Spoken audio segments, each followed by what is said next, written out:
All right, so give us the title of the story. What is it? What is that blue man doing? Where did you see a blue man? He was taking a lead off first base.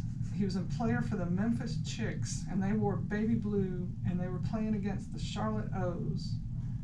And my mom said, "What is he doing?" And we tried to explain. As in baseball parlance, why is he doing this? Yeah, well, he's doing this thing where he's crouched down and he's twitching and his butt is twitching and he's trying to, and he, you know, he's got to be ready to go either way, which if you don't know what's going on, it just looks stupid.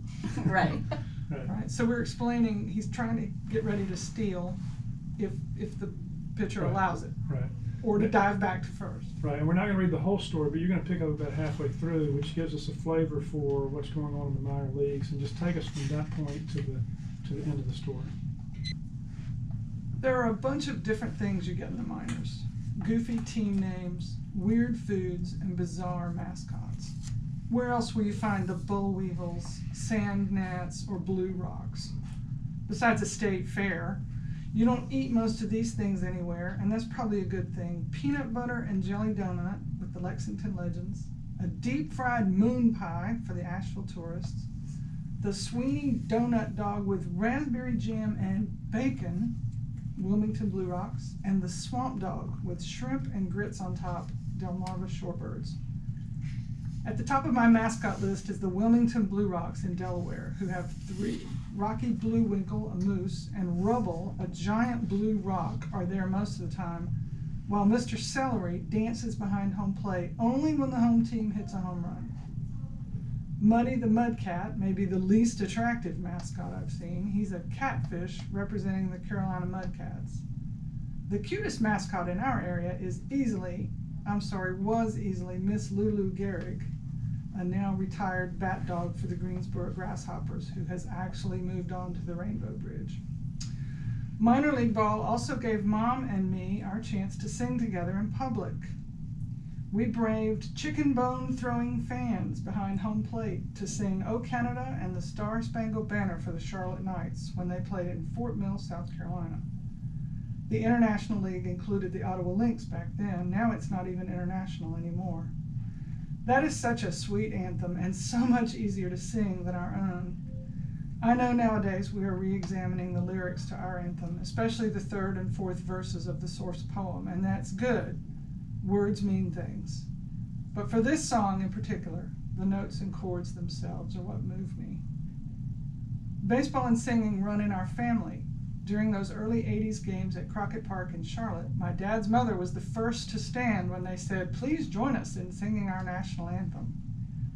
She had classical training and was not shy about letting it rip. But as kids, we didn't appreciate her talent because we were cringing at everyone in the park looking our way when she sang. In those summers in the 1980s in Charlotte, we didn't appreciate what we were getting to see with Cal Ripken Jr. and Billy Ripken. Those two got most of the attention. I also remember an outfielder named Drungo LaRue Hazewood, whose name rang out for so long when the announcer called him, it echoed from somewhere. Hazewood! He had run to his place in center field by the time his name stopped echoing. We know how it turned out for the Ripkens. Hazewood had a cup of coffee with the parent Orioles in 1980, but like so many, couldn't hit a curve. He died a few years ago at age 53. Some dust got in my eye that day and made it water a little bit. One of the things we treasure about baseball is the way it connects us to our past. When he died, I was 13 again for a moment, sitting in the sun and listening to my grandmother sing. It took me years to figure out the main thing I love about baseball. I had worked out that I appreciate that it's relatively nonviolent and that it gives us time to anticipate what might happen and that there is no clock.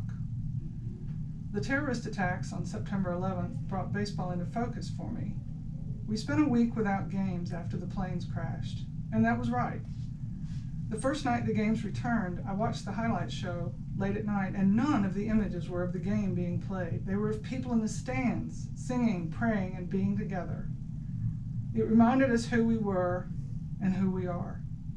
Baseball reminded us that there's always the next out, or the next inning, or if our game does finally end, there's always next year. Baseball gave us a place to sit together. It gave us hope.